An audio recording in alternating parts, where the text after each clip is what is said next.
Hello and welcome. In the last video we created some pivot tables. What we'd like to do now is to create a pivot chart. So we want like a bar graph that we are going to create using the pivot wizard. So we go to A65, that is below the last table, and we go to insert, and then you look for pivot chart. So you click on pivot chart and select again pivot chart.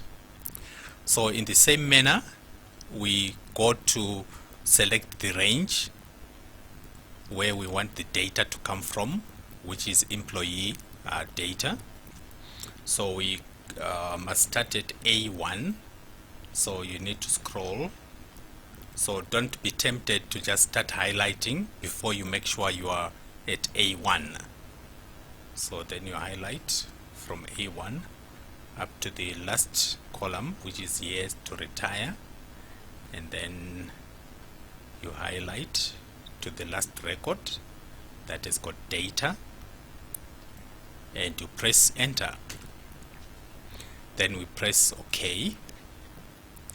So now we have got our template for the chart and then the fields. So let us analyze again by job title. So I'm going to click on job title, and then it puts the job title on the left as the rows. And then we want to count the number of people per job title. So we take the name, the full name, and we drag it to values, right? So we want to count the number of names per job title, so we drag the full name to values.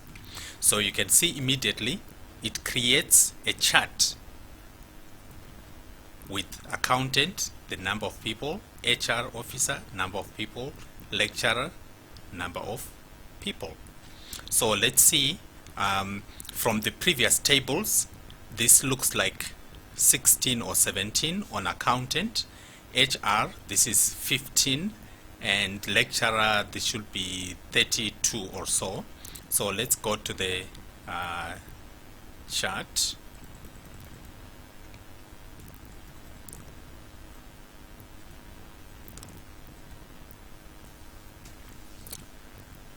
Okay.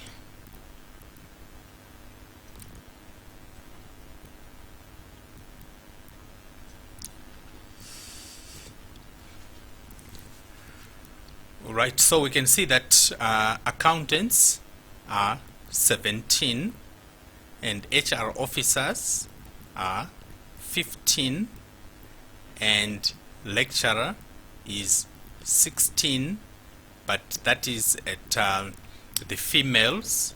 And then you have got male lecturers who are 16 as well.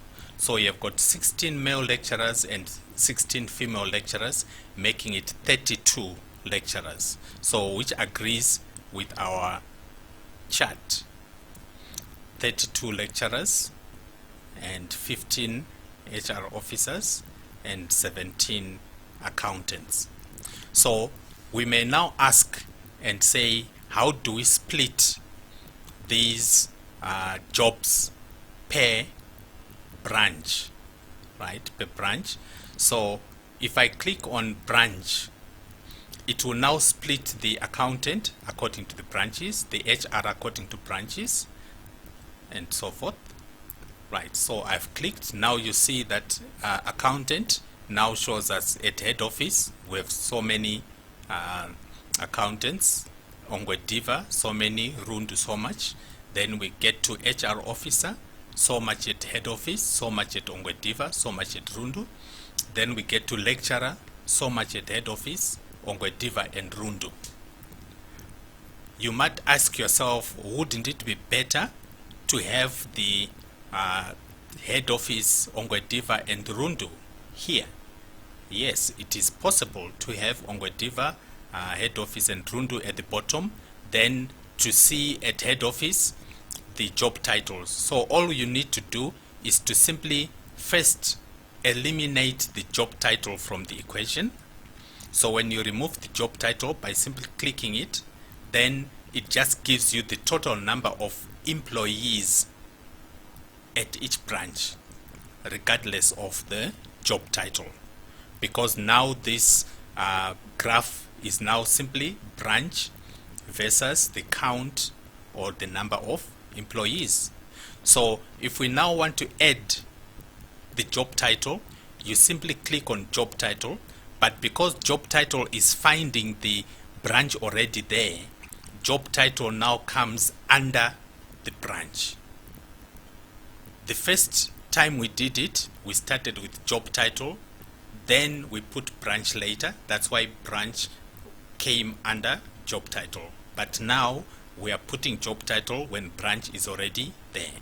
So I click on job title.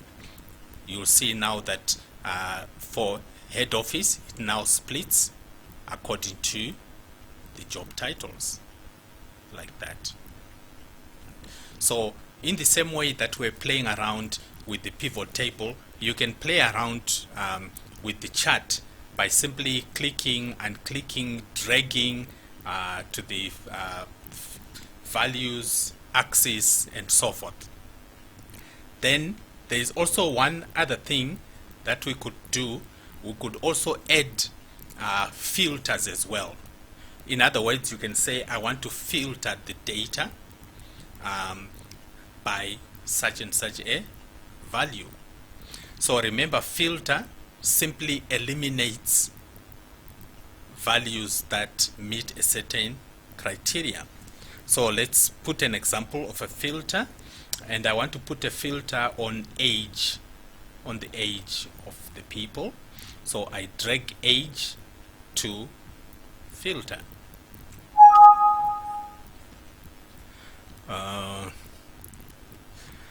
All right, sorry, it says pivot report cannot overlap another pivot table report.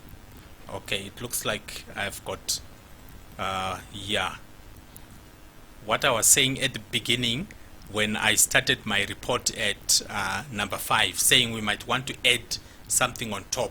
So what it is trying to do is to add some fields for this filtering on top of this chart. So on top of it, there's already another table. So what we can try and do is to insert some blank rows. Let's insert some rows from 64 going down, and we say insert. Right, so after inserting, we can pull this chart down. We can pull this chart down. Right, so let's see if it will now agree to insert our filter, because now we've got enough space on top there. So I'll take my age and put it under filter. You see, so now it agrees to put the filter here. So to begin with, it's considering all ages. So I can click here so that I now choose a specific age, right? So if you want to choose multiple, you tick on this field here. Then it gives you the ability to say, give me people who are 30 and 50, or 30, 50, and 45. But to begin with, let's take the first 3. In other words, 30, 45, and 50, and you say OK. So you can see that now it reduces the number of people. It's looking a bit taller, but if you look on the legend here, the maximum is only 12. Maximum is only 12. Whereas if we put back everybody and say OK,